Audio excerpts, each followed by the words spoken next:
Hell no, you can't. And you know it's bad when Deno World goes, because that's like the freaking. It's like the freaking Hydra of freaking Toku. You just can't kill it.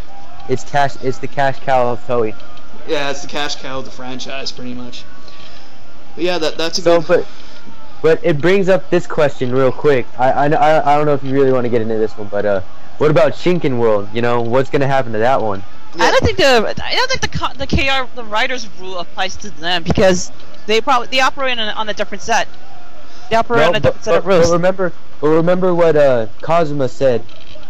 He's like, whoever you get involved with is destined to disappear. Is destined to be destroyed.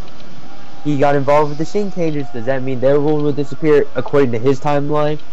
Well, the Showa errors too. That's a good question, but like it's one of those continuity nightmares that I don't think is going to be addressed like at all. Nope. Oh, they'll just hand wave it maybe later. Yeah, pretty much. Or they might just make it so like, oh, Shinken World doesn't count because it didn't have riders in it, you know, to start. Or no, but it did. It did get a rider. Remember? Well, it did. Oh yeah, it did. Well, but then that rider got killed. Ayakashi's rider. Yeah. No, but Narataki was all like, it started. The destruction of this world. A rider has appeared. That's the Ayakashi rider that stole Kaito's DN driver. Yep. So that would make that Ayakashi would be the rider that was born in the Shinken World. So technically, it had a rider. Okay. Well, anyways, you know. By that definition. It's up to the writers to elaborate on that, but I don't think they will because they won't just bother because this is just a kid show.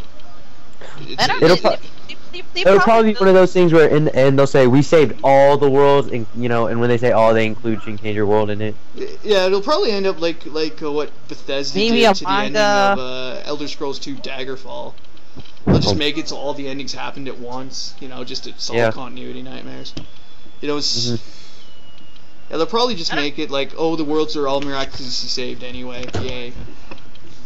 Or, oh, God knows. Okay, anyways. So long story short, Decade 31 was overall, you know, it was a decent episode, especially the end fight with Apollo Geist. I like the AU riders, the little fight with them. Yeah, the fight versus Apollo Geist was really good though. Although I do have a quick complaint. I know people may not agree with this, but honestly, if Kabuto was fighting Decay, don't you think he just should have clocked up and kicked his ass? Yeah, that's what some of the people here on the forums were like stating. Like Kabuto's too cool to use clock up. Like he's just standing back there doing his pose. Yeah, dude, he's all like, standing. Or like, or like, why didn't Fize use his Axel mode, right? Yeah, or like, why didn't Blade use Mach? Why didn't Deno go climax form or something? You know, all these little questions get him a rise. Who knows? Maybe they just want to use their vanilla forms to kick his ass. Who knows? Or just basically a bit more fan service on for some of the vanilla forms. There is another question too. Like we all saw that the original Kakugi didn't come back. They just brainwashed Yusuke, right? Yeah. Yeah. Well, mine has. Yeah. Yeah, but the question is, like, are the other writers brainwashed by Kivada though?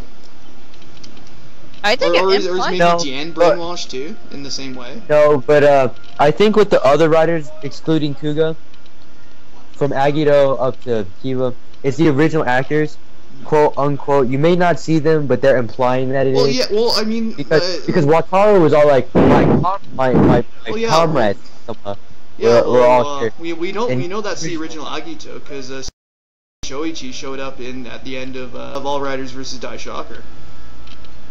I still think it's being implied that the writers except Kuga is original universe. Yeah, even though we don't really hear any of their voices, other than yeah, I think it's being implied. It's being implied because Wataru was there and Kenzaki was there. Yeah, and all the other writers have supposedly like disappeared, right? Yeah. Like the AU writers anyway have disappeared. Because I mean Kenzaki couldn't henshin. He didn't henshin until the other blade disappeared. Same thing with Wataru. He didn't henshin until the little kid disappeared. Yeah, that's another point too.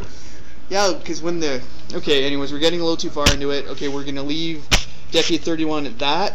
You know, it was a. We'll talk more about it. It was a good episode. Okay, now we're gonna move on to Shinkenger 27. Soul swapping. Oh my. Yes, yes, we get the obligatory body switching episode of the series. Though I really liked what they did with this one. Gamer, can I get your thoughts? I first saw it, and when Mr. Shoot, I can't remember the Monster Ayakashi of the Week. He started talking. I felt his voice vaguely familiar, but when he started yelling, then it really kicked in that this was the same voice actor for. Well, he's done quite a bit in anime and pretty much anime. He voiced it for those that don't know. He voiced it Viro from Tengen Toppa Guren Lagann, and most famously Gaishio from King of Braves Galgaigar. Hence my Ian Hammer at the beginning. Yeah, Hiyama Nobuyuki. Nobuyuki Hiyama. Yeah. Yeah, I thought that was a really nice little touch there at the beginning. Yeah, and also I also like the form how it matches with him, because I mean the lion's head in the chest area instead of where at the top where it usually is. That's like from with Gal Geiger, because with let's see. Oh yeah. That's nice. But what did you think of the rest of the episode? For the rest, let's see. I felt sorry for Genta. I feel sorry for Ryunosuke for their the indignity of the forms they got stuck with. I felt that Chiaki's maturing a little more. I mean, where he made where the main reason why he drew on Takeru was to draw Kotoha for fun, and on how they came up with that plan of switching with the Ayakashi in order to like get everybody back to normal before someone gets killed by accident. But overall, I think it was a decent episode. Okay, Ikari, what were your thoughts? It was a good episode. I liked it more than 26. like I said, man, Chiaki's one of my favorite characters. You know, I'm gonna like any episode with him in it. I'm gonna touch the voice. He's one of my favorite voice actors. You know, really good. I like hearing him in anything he does. I like the bonding between Kotoha and Chiaki a lot. I mean, I think Toei's pretty much like, you know, throwing it in everyone's face. You know, here you go. You know what's gonna happen now. You know what's happening off screen. I thought it was funny how Ryosuke was the statue. I did like the premises. I liked how he could switch bodies, how he switched bodies with the bad guy, because I didn't expect that. I did not expect that. I expected something more like Chiaki and Kotoha switch bodies. You know, something like that happened like by accident. That's what I was expecting. That was my first thought as well. And but when he switched bodies with the Ayakashi, I was like, oh man, that's pretty smart. I don't think I would have thought of that. It was a good episode, but I don't know where they got enough Mojikara to do the finisher in Daikai Shinkeo. Well, yeah, that's a good point, because it's only just the two of them, right? Because remember when Genta and Takeru did it, they're struggling to try and do it, and when they do it, they're like, oh, we did it. That's true, but doesn't Chiaki have like an absurdly large amount of Mojikara though? You know, just he doesn't know how to use it properly. That might be the case, and the fact that I think with Chiaki and Kotoha, they have better chemistry. There goes the shippers. Whereas Takeru and Genta, their relationship isn't as steady. Well, no, I mean, yeah. I mean, they're best friends, yeah, but Chiaki and Kotoha might be something a little more. I mean, okay. Dude, you know stuff's happening off screen. You know stuff's happening off screen. Okay, anyways, well, I thought, yeah, I'll agree with you guys. I thought it was a really nice episode. Like, really showed how much Chiaki's come since the beginning of the series.